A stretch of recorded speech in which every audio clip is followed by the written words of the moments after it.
হেমেন্দ্র কুমার রায়ের যক্ষের ধন গল্পের বইটি থেকে পরপর গল্পগুলি তোমাদের সঙ্গে শেয়ার করছি।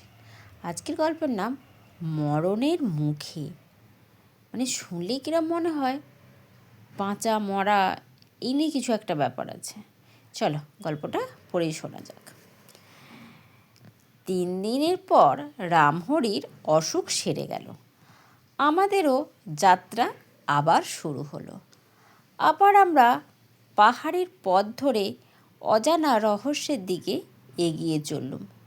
বিমল বললে, আমি একটু এগিয়ে যাই। আজকের পেটের খোরাক জোগাড় করতে হবে তো। পাখি টাখি কিছু মেলে কিনা দেখা যাক। এই বলে সে বন্দুকটা কাঁধে নিয়ে হনহন করে এগিয়ে চলল। খানিক পরেই আঁকাবাঁকা পথের ওপরে আর তাকে দেখা গেল না।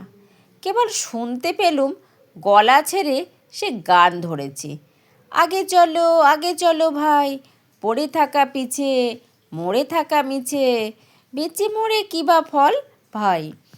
ক্রমে এই গানের আওয়াজও আস্তে আস্তে মিলিয়ে গেল। রামহরির শরীর তখনও বেশ কাহিল হয়েছিল। সে তাড়াতাড়ি চলতে পারছিল না। কাজেই আমাকে বাধ্য হয়েই তার সঙ্গে সঙ্গে থাকতে হলো। সেদিন সকালের রোদটি আমার ভারী ভালো লাগছিল। মনে হচ্ছিল যেন সারা পাহাড়ের বুকের ওপরে কে কাঁচা সোনার মতো মিঠে হাসি ছড়িয়ে দিয়েছে। হরেক রকম পাখির গানে চারিদিকে মাদ হয়ে আছে। গাছপালার ওপরে সবুজের ঢেউ তুলে বাতাস বয়ে যাচ্ছে।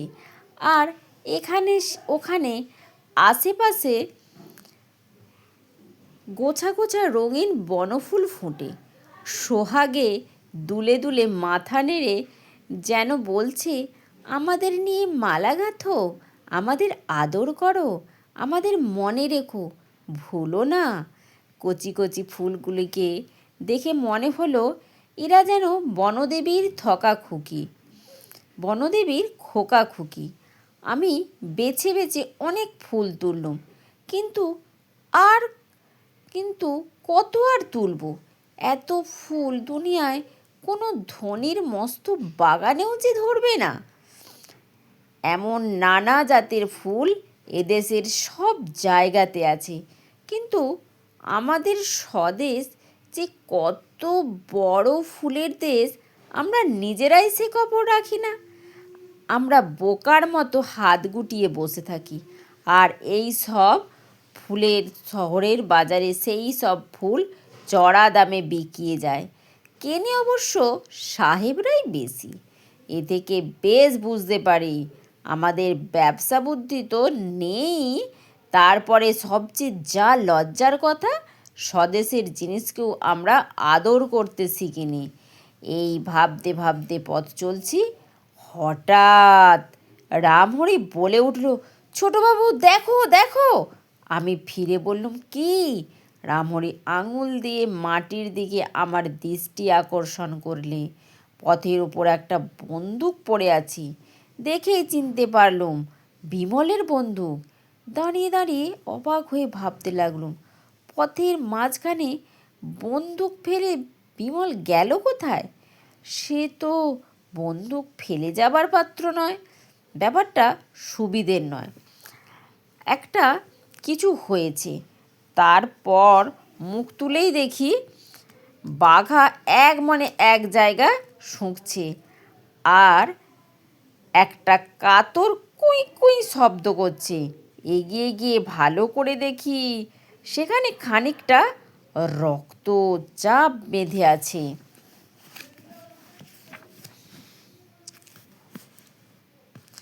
রামহরি প্রায় কেঁদে ফেলে বললে, খোকাবাবু নিশ্চয়ই কোনো বিপদে পড়েছেন। আমি বললুম, হ্যাঁ রামহরি, আমারও তাই মনে হচ্ছে, কিন্তু কী বিপদ?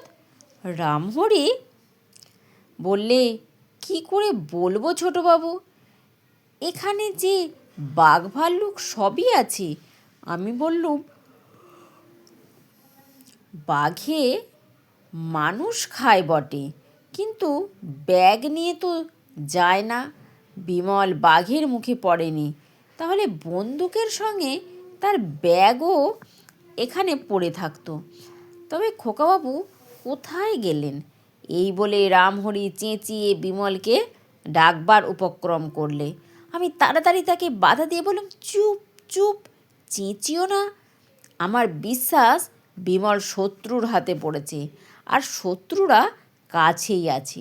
চেঁচালে আমরাও এখনই বিপদে পড়ব।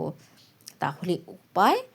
তুমি এইখানে একটা ঝোপের আড়ালে লুকিয়ে বসে থাকো, বাঘাকে ধরে রাখো, নইলে বাঘাও হয়তো চেঁচিয়ে আমাদের বিপদে ফেলবে। আমি আগে এদিক ওদিক একবার দেখে আসি। বাঘার গলায় শিকলি বেঁধে রামহরি পথের পাশেই একটা ঝোপের আড়ালে গা ঢাকা দিয়ে বলল, প্রথমে কোন দিকে যাব তা আমি বুঝতে পারলুম না, কিন্তু একটু পরেই দেখলুম খানিক তফাতে আরও রক্তের দাগ রয়েছে। আরও খানিক এগিয়ে দেখলুম আরও রক্তের দাগ। তৃতীয় দাগের পরে একটা ঝোপের পাশে খুব সরু পথ, সেই পথের ওপরে লম্বা দাগ, যেন কারা একটা মস্ত বড় মোট ধুলোর উপর দিয়ে টেনে হিঁচড়ে নিয়ে গেছে। আমি সেই সরু পথ ধরলুম। সে পথেও মাঝে মাঝে রক্তের দাগ দেখে বুঝতে দেরি লাগলো না যে এই দিকে গেলেই বিমলের দেখা পাওয়া যাবে। কিন্তু বিমল বেঁচে আছে কি? এই রক্ত কার? তাকে ধরে নিয়ে গেলেই বা কারা? সে কি ডাকাতের হাতে পড়েছে? কিন্তু এসব কথার কোনো উত্তর মিলল না। আচম্বিতে আমার পা থেমে গেল। খুব কাছেই যেন কাদের গলা শোনা যাচ্ছে। আমার হাতের বন্দুকটা একবার পরখ করে দেখলুম, তার দুটো ঘরেই টোটা ভরা আছে। তারপর ঝোপের পাশে পাশে গুঁড়ি মেরে খুব সন্তর্পণে সামনের দিকে অগ্রসর হলুম।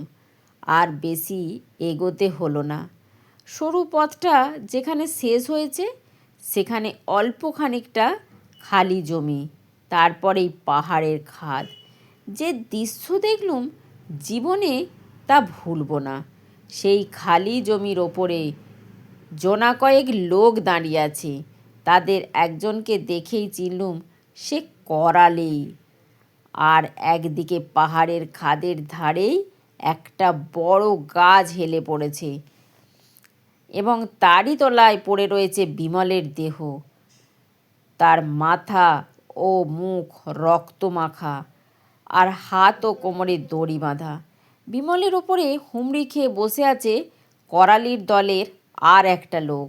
শুনলুম করালি চেঁচিয়ে বলছে, বিমল, এখনো কোথার জবাব দাও? তোমার ব্যাগের ভেতরে পকেট বই নেই, সেখানে কোথায় আছে বলো? কোথায় আছে বলো? কিন্তু বিমল কোনো উত্তর দিল না। তাহলে তুমি মরতে চাও? বিমল চুপ। করালি বললে, শম্ভু, যে লোকটা দড়ি ধরেছিল? মুখ ফিরিয়ে বললে, আজ্ঞে। লোকটাকে চিনলুম, ছাতকের ডাকবাংলোয় দেখেছিলাম।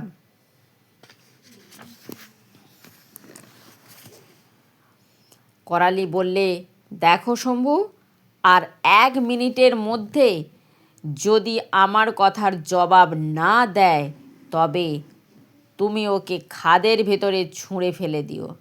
কয়েক সেকেন্ড কেটে গেল। আমার বুকটা ধুকপুক করতে লাগলো। কি যে করব কিছুই স্থির করতে পারলুম না। করালি বললে, বিমল, এই শেষবার তোমাকে বলছি, যদি সাড়া না দাও তোমার কি হবে বুঝতে পারছো তো? একেবারে 1000 ফুট নিচে তোমার দেহ গুঁড়িয়ে ধুলো হয়ে যাবে, একটু চিহ্ন পর্যন্ত থাকবে না। বিমল তেমনি বোবার মতো রইল। আর এ দৃশ্য সহ্য করা অসম্ভব। ঠিক করলুম, করালি যা জানতে চায় আমি তার সন্ধান দেব। কাজ নেই আর যক্ষের ধনে। টাকার চেয়ে প্রাণ ঢের বড় জিনিস। মনস্থির করে আমি উঠে দাঁড়ালুম। করালি বললে, বলো, এখনও তুমি চুপ করে আছো? এতক্ষণ পরে বিমল বললে, পকেট বই পেলেই তো তুমি আমাকে ছেড়ে দেবে? করালি বললে, নিশ্চয়ই। বিমল বললে, ব্যাগের মধ্যে আমার একটা জামার ভেতর দিককার পকেট খুঁজলেই তুমি পকেট বই পাবে। সঙ্গে সঙ্গে করালির মুখে একটা পৈশাচিক হাসি ফুটে উঠল। কিন্তু এ হাসি দেখে এত বিপদেও আমার হাসি পেল, কারণ আমি জানি পকেট বই থেকে পথের ঠিকানার কথা বিমল আগেই মুছে দিয়েছে। এত বিপদেও বিমলের ভয় পেয়ে বুদ্ধি হারিয়ে ফেলেনি। ধন্যী ছেলে যাই হোক। বিমল বললে, তোমাদের মনের আশা তো পূর্ণ হলো, এইবার আমাকে ছেড়ে দাও। করালি কর্কশ স্বরে বললে, হ্যাঁ, ছেড়ে দেব বই কি, শত্রুর শেষ রাখবো না। শম্ভু, আর কেন, ছোনাকে নিশ্চিন্তিপুরে পাঠিয়ে দাও। বিমল চেঁচিয়ে বলে উঠল, করালি শয়তান তুমি! কিন্তু তার কথা শেষ হতে না হতেই শম্ভু বিমলকে ধরে হিড় হিড় করে টেনে খাদের ধারে নিয়ে গিয়ে একেবারে ঠেলে ফেলে দিলে, এবং চোখের পলক না পড়তেই বিমলের দেহ ঝুপ করে নিচের দিকে পড়ে অদৃশ্য হয়ে গেল। সঙ্গে সঙ্গে আমার চোখের উপর একটা অন্ধকারের পর্দা নেমে এলো। মাথা ঘুরে মাটিতে পড়ে যেতে যেতে আবার আমি শুনলুম করালিসের ভীষণ অট্টহাসি। তারপরে আমি একেবারে অজ্ঞান হয়ে গেলুম। আজ এই পর্যন্ত।